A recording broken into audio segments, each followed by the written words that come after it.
The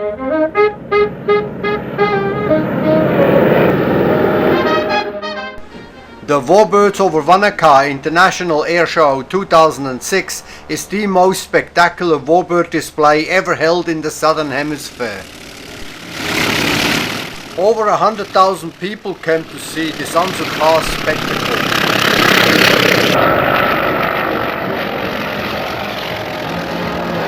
Planes from the beginning of last century right through to the latest supersonic jets were on display and in action. For 3 days, Lake Wanaka has become center stage for an extravaganza of aerial action never before seen in New Zealand. Some of the most famous warbirds in the world joined forces with the classic aircraft of yesteryear and the modern jets of today. And it's nice and quiet. The vintage machinery and the lineup of classic fire engines was in itself a walk back in time. Excitement and entertainment are paramount here. There are over 50 planes attending, with the oldest one dating back to 1907.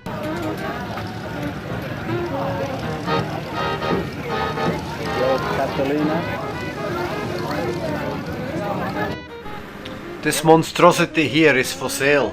I'm going to use it for something else. I'm going to the top to have a look at the air show.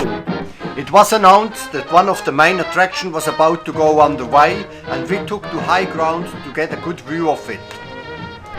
And the reason for that is partly because she can see down below the trailing edge of the wing.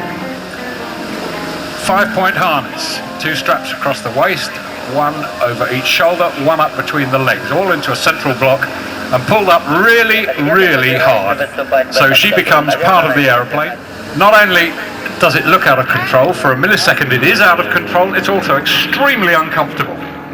Most of us would not want to do that. Скажи что-нибудь еще, что горы прекрасные. Тебе нравится здесь в Wanaka, Светлана? I'll tell you what, I speak Russian and they're talking about shopping in Wanaka. Believe it or not, this is Juerg talking to Svetlana on the ground. And she's talking about the price of beef as she goes through her routine.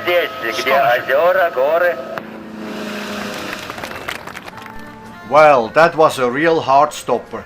No sooner that she was back on the ground, another impressive performance was on the way. An aerobatic competition either done horizontal. And amongst all that noise from the airplanes above, there was a different kind of sound to be heard. The singing of another kind of warbird altogether.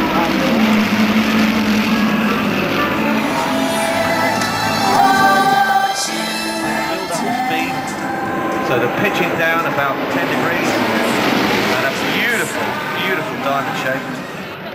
Pulling back the lead, keeping the speed up. Now the guys on the outside working really, really hard because they've got to match what's going on. There's 3 people inside. There you'll see a breakaway shortly. That red and yellow one in the middle is flown by PJ. And on it went all day long. There was so much to see, it was unbelievable. Well done, Tim Wallace. Well done, Wanaka.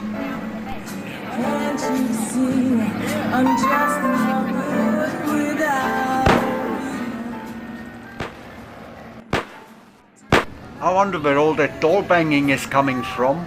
It's quite shocking. Ah, I see.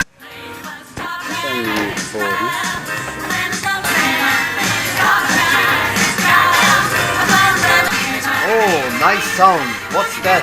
Let's go and have a look now.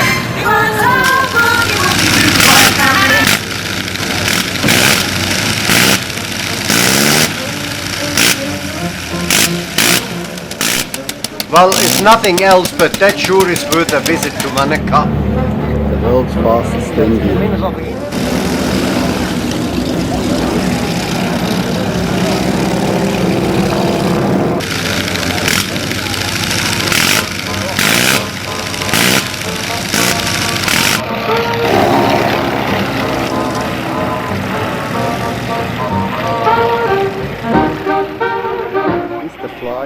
The gentleman with a white scarf came all the way from Sweden to fly his very rare vintage plane in The Wanaka. old Bleriot, 1906. And at the same time as that 100-year-old plane was flying only a few meters above the ground, Burt Monroe's Indian raced along the tarmac, outpacing the old plane by far.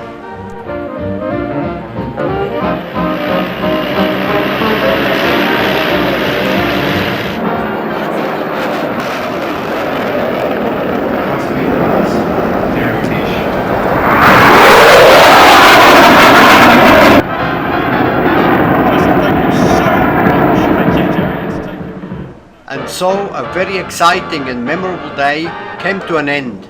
There was still Sunday's action, but by then we were on our long drive home to Rotorua.